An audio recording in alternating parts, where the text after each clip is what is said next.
Yes, guys. Hey, guys. Hey, guys. I wanted to do a touch of a continuation yesterday because what I talked about. I was talking about millennials, Generation Z, and Generation X, and that. But I want to share with you something, my different kind of perspective. I'm going to go a different angle on this. Last night I was in the house and the kids were out in the yard, and my wife was in the yard. And all of a sudden, I heard her screaming, at the kids. As it turned out, while she was around to the other side of the mobile home, some car pulled up, and the kids were in the front yard, and whoever it was started talking to the kids.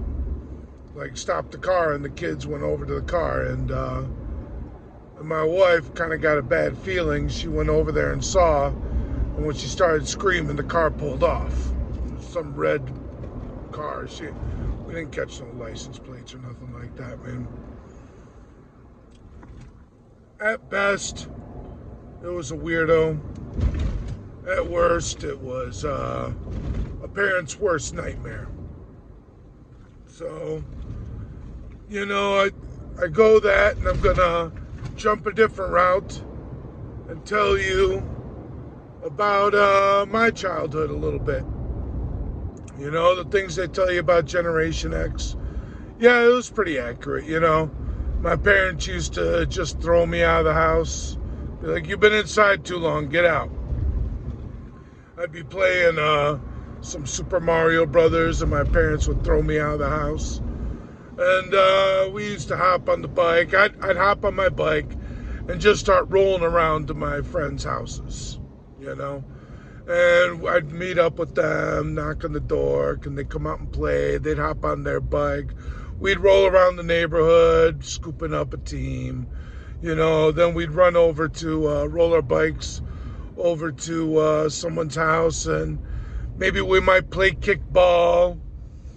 Maybe we had a little spot in front of Richie's house. We would stand in a line and set up like a little gladiator pit and just like WWE fight each other. We may all roll up we may pool our money together and ride our bikes like 45 minutes down the road to a video rental place and rent a video game. Roll back as a team, crawl into someone's basement like 20 deep and take turns playing the video game. We might, it was something we did, was that all the time, no real parental supervision, And one thing we would do too is we would just say, okay, we're going to play a game of hide and seek tag. But like when we played hide and seek tag, it was literally like 3 blocks of houses. Everybody's yard was up for grabs. They could be hiding in anyone's yard. You'd have to count to 100. They might be down the street over hiding in Chris's trees. They might be in hiding out in Dave's backyard in the bushes.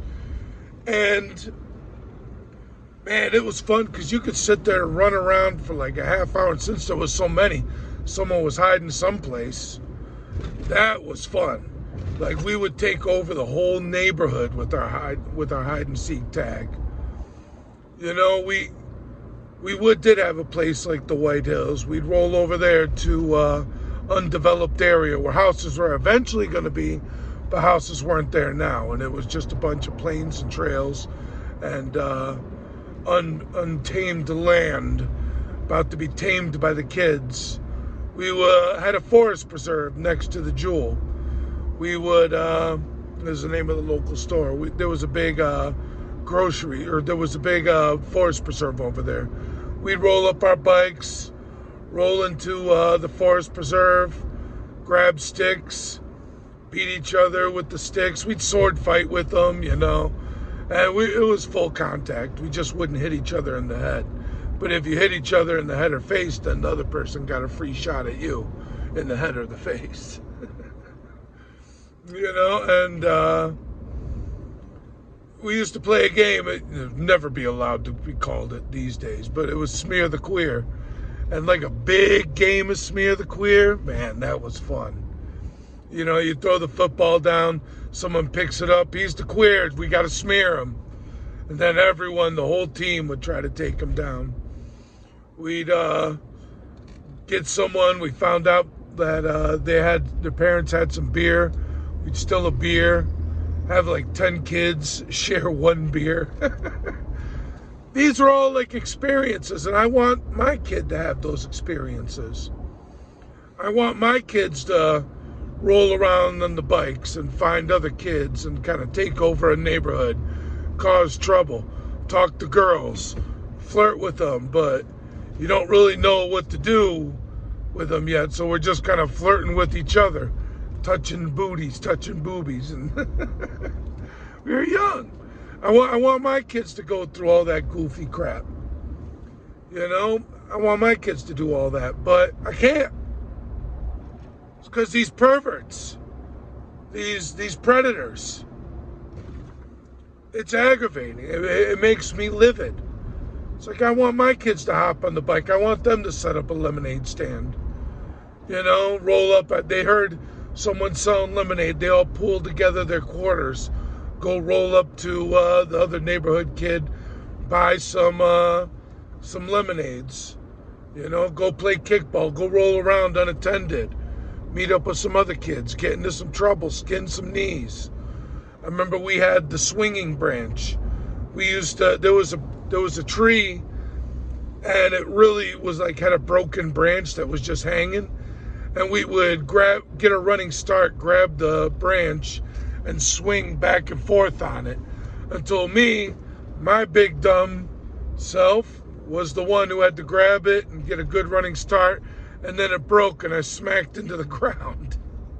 I got a head injury off that. I want my kids to have those experiences. But it's these perverts, man. They seem to be growing. They seem to be growing in population. I don't know, maybe I'm crazy. Maybe they were always just this many of them, but I don't think so, man. Because all the things we used to do completely unattended.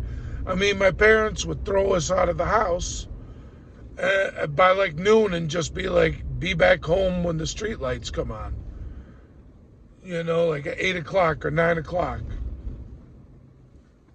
I can't do that with the kids these days. I can't do it. There's too many weirdos out there.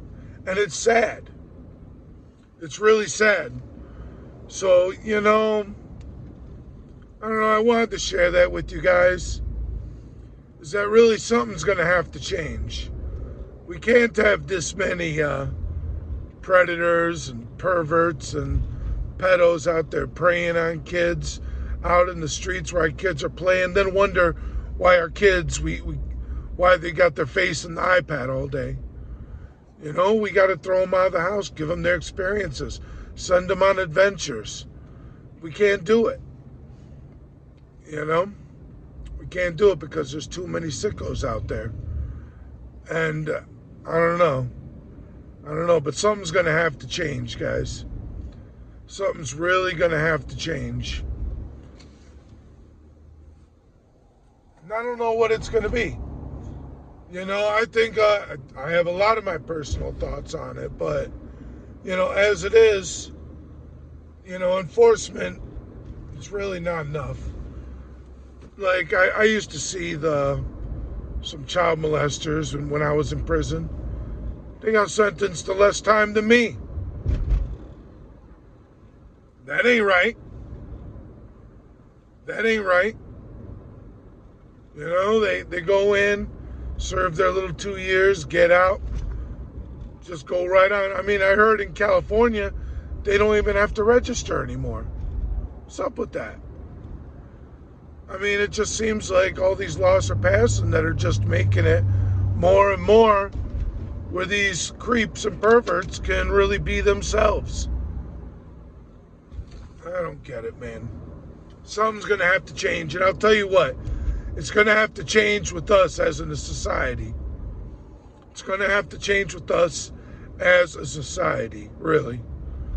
We're going to have to really put our foot down and make a stand and say this is not acceptable.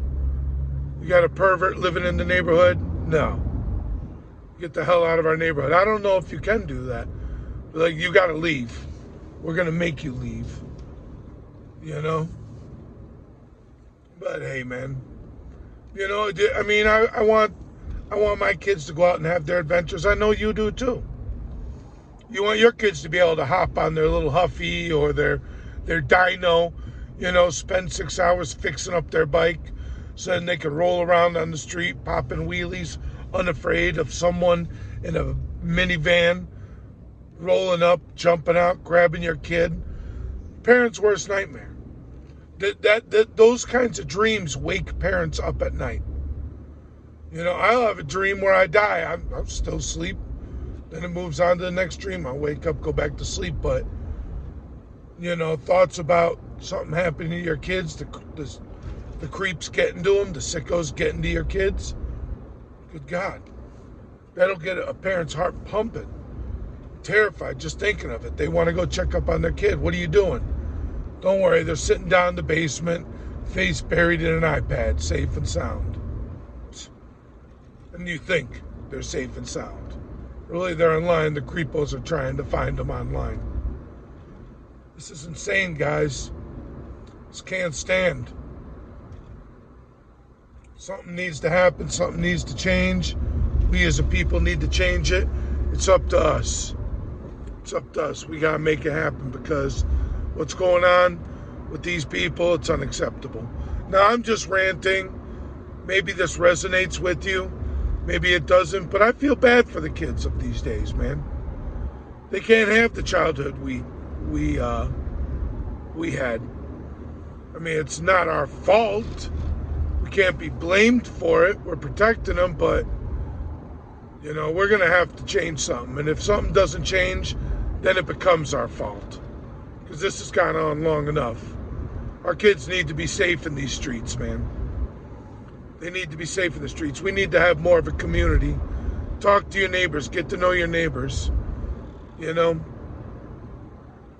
Got to know who everyone is. Know your community. If your kid's rolling around, I want every one of your neighbors to know whose kid that is. And who to watch out for.